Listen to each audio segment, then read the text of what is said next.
नमस्कार, papamummiekitchen.com में आप सभी का स्वागत है।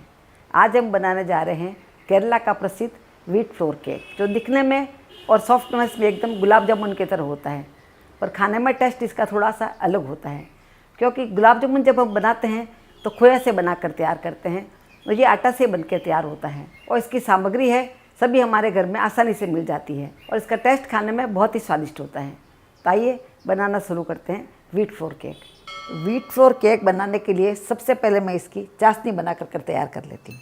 उसके लिए मैंने आधा कप शक्कर ली है, जिसका वज़न लगभग 170 ग्राम है। इसकी जगह आप मिश्री भी ले सकते हैं। जब आप मिश्री लें तो इसी वज़न की लें। यदि आपके पास मेजरिंग कप नहीं है तो आपके घर में कोई भी कप हो या प्याला हो, वो आप नाप सेट कर सकते हैं। उस नाप से सब चीज़ें ले सकते हैं। यदि आपने इसी तरह की कोई कटोरी के नाप से लिया है तो आपको मैं उसी कटोरी के नाप से दूसरी चीज़ों के बारे में बताती रहूँगी। अभी इसमें हम 1 कप पानी डाल देते हैं। ये हमने स्टैंडर्ड यूएस मेजरिंग कप लिए हैं, जिसका वॉल्यूम लगभग 250 ml है। मतलब इसमें हमने 250 ml पानी ऐड किया है।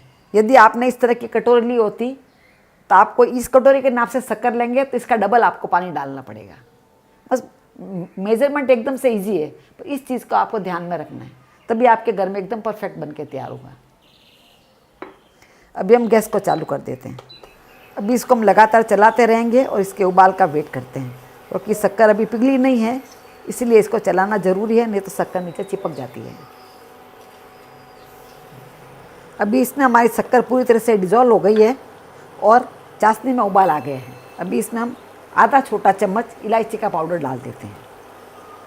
उबाल आने के बाद में हमें इसको 2 मिनट तक और पकाना है। जैसे गुलाब जामुन की चाशनी बनाते हैं तो चाशनी में हमारे को चिपचिपी चाशनी बना के तैयार करनी पड़ती है, या चक्की वगैरह बनाते हैं तो उसमें हमारे को एक तार की चाशनी बनानी पड़ती है। इसमें कोई तार नहीं बनाना है। उबाल आने के बाद में मध्यम आंच पे इसे 2 मिनट तक और पकाना है। उसके बाद में हमारी चाशनी तैयार हो जाती है। अभी उबाल आने के बाद में हमने 2 मिनट और पका लिया है। अभी हम गैस को बंद कर देंगे। ये हमारी चाशनी बन के तैयार हो गई है। अभी इसके हम डो की तैयारी करते हैं।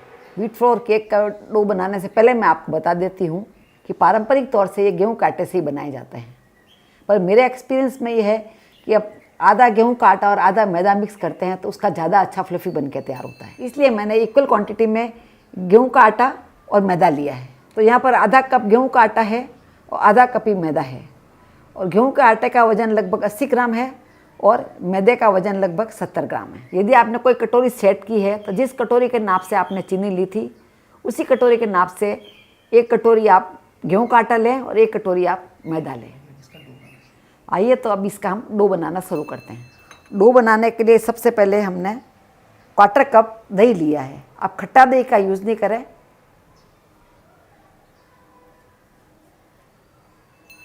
अब इस दही में हम 2 टेबल स्पून घी डाल देते हैं। मैं यहाँ पर घी का इस्तेमाल कर रही हूँ, आप चाहे तो बटर का इस्तेमाल भी कर सकते हैं। बटर यदि आप लें तो उसे पिघला के लें। घी को और दही को हमने अच्छे से मिक्स कर लिया है। अभी इसमें हम 2 टेबल स्पून ही मिल्क पाउडर डाल देते हैं। मिल्क पाउडर से इसका टेस्ट बहुत अच्छा आएगा, और इसको भी इसके अंदर अच्छे से मिक्स कर लेते हैं।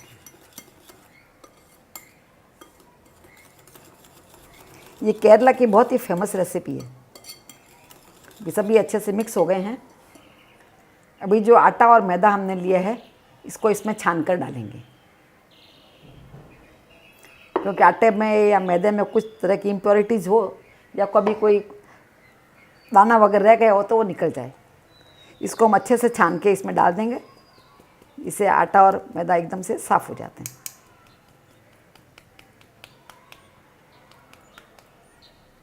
अभी इसमें हमें मीठा सोडा ऐड करना है।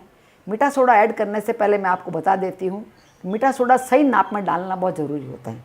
चाहे कोई भी रेसिपी अपन बनाएं, उसमें सही नाप से डालना बहुत ज़रूरी होता है। जैसे मैंने 1/4 चम्मच लिया है।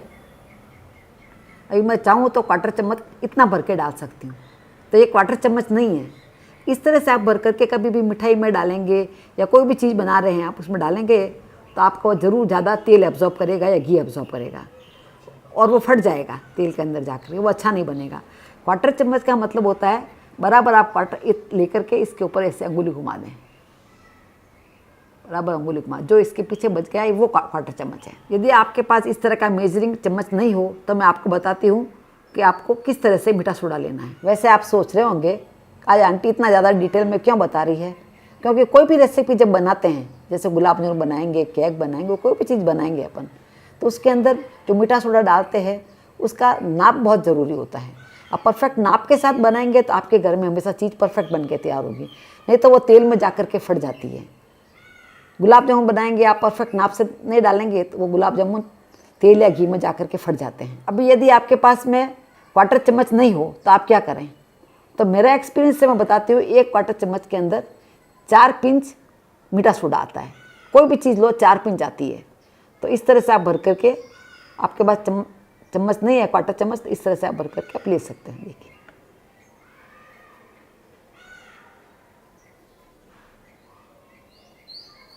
चार पिंच में ये पूरा भर जाता है। देखिए तो अभी हम ये क्वार्टर चम्मच मीठा सोडा है वो इसके अंदर डाल देते हैं और सभी को अच्छे से मिक्स कर लेते हैं। अभी हम हाथ से इसे मिक्स करेंगे और उसका मीडियम सॉफ्ट डो बना करके तैयार करेंगे।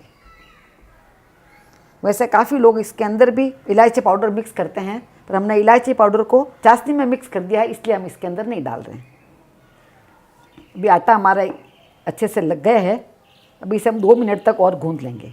यदि आपका इस समय आटा थोड़ा टाइट हो गया हो तो इसमें आप थोड़ा सा दही ऐड कर सकते हैं, और आटा आपके लूज़ हो गया हो तो थोड़ा सा आटा इसमें और मिक्स कर सकते हैं। आटे को गूंथते हुए मैं 2 मिनट हो गए हैं। आटा हमारे गूंथ के तैयार हो गया है। आप देख पा रहे हैं सेमी सॉफ्ट आटा हमने बनाया। देखिए ज़्यादा टाइट आटा नहीं होना चाहिए पूड़ी की तरह, और रोटी जैसा सॉफ्ट भी नहीं होना चाहिए। सेमी सॉफ्ट आटा बन के तैयार हुआ है।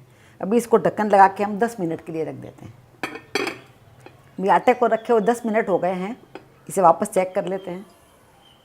10 मिनट में आटा अच्छा सॉफ्ट हो गया है। अभी इसको एक बार वापस गूंद लेते हैं। ये आटा हमारा अच्छा स्मूथ बन के तैयार हो गया है। इस तरह से हाथ से अब इसे हम कर लेंगे, इसका एक लोई बना लेंगे इस तरह से, और अभी इसे हम बेल लेंगे। एक बार हाथ से इसको ऐसे दबा देते हैं ऐसे,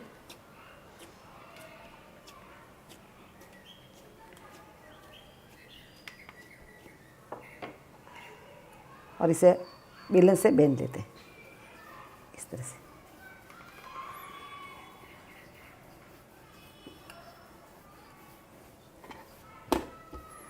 साइड से आपको लग रहा होगा ये फटा फटा है, पर ये वाला पोर्शन हमारे को निकालना ही है वापस। इसको एक जैसा शेप बनाएंगे, उस समय इसको निकाल देंगे। इसको ज़्यादा पतला भी नहीं बनाना है,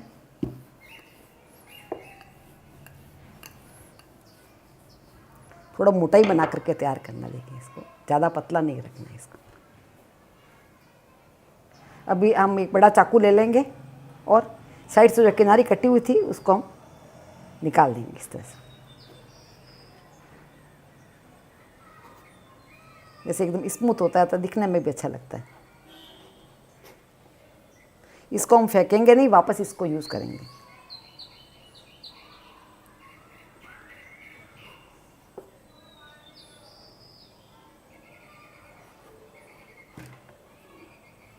अभी इसको बीच में से हम 2 पार्ट में डिवाइड कर देते हैं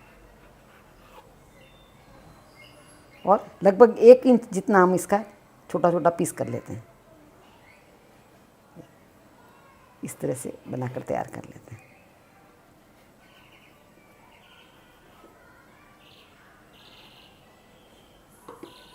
एक ही जैसे बनके तैयार हो गए। अब मैं आपको दिखाती हूँ, उठा के देखिए, बहुत ही सुंदर दिख रहे हैं। साइड से भी देखिए बहुत अच्छा स्मूथ लग रहा है। साइड में हमारा घी भी गर्म हो गया है। अभी एक एक करके इसके अंदर हम डाल देते हैं। ये आप ध्यान रखें कि एक साथ में ज़्यादा नहीं डालें। ज़्यादा डालेंगे तो इसका टेम्परेचर ठंडा पड़ जाएगा, तो फिर ये फटने लग जाते हैं। इसलिए आंच को आप मध्यम रखें।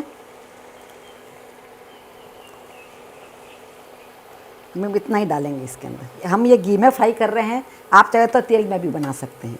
अभी इसे हम पलट लेंगे। आप देख पा रहे हैं कितने अच्छे फूले फूले बन के तैयार हो रहे हैं। अभी हम आँच को स्लो और मीडियम के बीच में कर देंगे, जिससे धीरे आँच में इसका कलर बहुत अच्छा आएगा। जैसे गुलाब जामुन का कलर आता है उसी तरह का कलर हमारा इसे बनाना है। इसमें आप डालते हैं उस समय आँच को आप मध्यम रखें। और जब ये फूल करके ऊपर आ जाता है उसके बाद में आप आँच को स्लो और मीडियम के बीच में कर लें और फिर आप उसी आँच में पकाएं। इससे बहुत ही अच्छे पक्के तैयार होंगे, अंदर तक अच्छे पक जाएंगे। उसका कलर भी बहुत अच्छा आएगा। जैसे जैसे पकते हैं इसके अंदर से बबल्स आना थोड़ा कम हो जाते हैं। जिस समय हमने डाला था काफ़ी बबल्स आ रहे थे, भी देखिए बबल्स आना काफ़ी कम हो गए। धीरे धीरे इसके बबल्स कम हो जाएंगे। अभी आप देख पा रहे हैं इसके बबल्स बहुत ही कम हो गए हैं और बहुत अच्छा कलर आ गया है।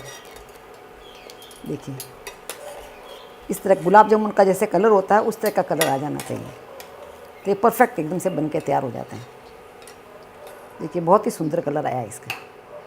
अभी इसे हम निकालते ही चाशनी के अंदर डाल देंगे। अभी इस रस में डाल करके हम 15 से 20 मिनट तक रखेंगे। 15 से 20 मिनट में आराम से ये रस को एब्जॉर्ब कर लेते हैं। और जहाँ तक हो सके आप रस को थोड़ा गुनगुना रखें, ठंडे रस में नहीं डालें, जिससे कि ज़्यादा अच्छे से रस को एब्जॉर्ब कर सकते हैं। थोड़ा सा इस तरह से पलट देंगे इनको, 1-2 बार इसको इस तरह से पलट देंगे, जिससे क्या होगा चाशनी दोनों तरफ से अच्छा इसके अंदर एब्जॉर्ब हो जाएगी।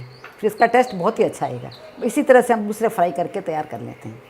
इस तरह से हमारे सभी मीट केक बन के तैयार हो गए हैं।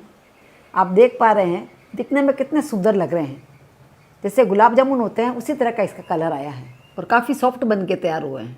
देखिए बहुत ही सॉफ्ट है। एक मैं आपको काट के दिखाती हूँ। देखिए बहुत सॉफ्टली कट रहा है।